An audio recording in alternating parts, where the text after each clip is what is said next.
தென்காசி மாவட்டம் ஆழ்வார்குறிச்சி அப்படின்ற ஊர்ல அமைஞ்சிருக்கக்கூடிய நரசிங்கநாத சுவாமி திருக்கோவில்ல தாங்க நம்ம இருக்கோம். கிட்டத்தட்ட ஒரு 1000 ஆண்டுகள் பழமையான பாண்டியர்கள் காலத்துல கட்டப்பட்ட ஒரு பழமையான சிவாலயம். ஆனா அந்த சிவாலயத்தோட கோபுரத்தை நீங்க பாருங்க, எந்த அளவு அந்த கோபுரம் சிதிலம் அடைஞ்சிருக்குதுன்னு பாருங்க. இதுதான் அந்த கோபுரம்.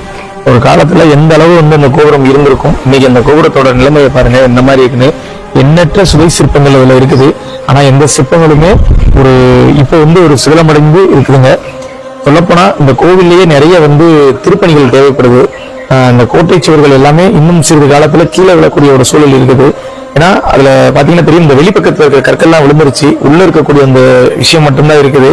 இன்னும் இந்த மழைக்காலம் ஆரம்பிச்சிருச்சு, மழை பெய்யுதுன்னா அந்த சுண்ணாம்பு சுதையெல்லாம் அது மறுபடியும் நல்ல ஈரம் பிடிச்சிச்சுன்னா இந்த இது நிச்சயம் கீழே விழக்கூடிய ஒரு சூழல் ஏற்படுதுங்க. அரசாங்கத்தில இருந்து இன்னும் ஓரிரு மாதங்கள்ல இந்த கோவிலுக்கு திருப்பணி அப்படின்னு சொல்லியிருக்கிறாங்க. இந்த கோவிலுக்கு முக்கியமானது என்ன அப்படின்னா, நம்மளுடைய சிவ உறவுகள் இந்த கோவிலுக்கு வரணுங்க. அதுதான் ஒரு முக்கியமான ஒரு அன்பு கட்டளை.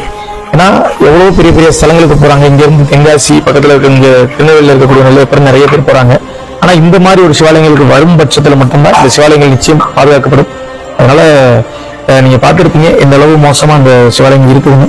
முடிந்த அளவு பகிர்ந்து தெரியப்படுத்துங்க. நீங்க பகிர்றதுலதான் இந்த சிவன் கோவில் வெளியில வரும். அதனால நீங்க வீட்டுல இருந்து நீங்க ஒரு ஷேர் பண்றீங்க அப்படின்னா அது இந்த கோவிலுக்கு சேர ஒரு மிகப்பெரிய தொண்டு.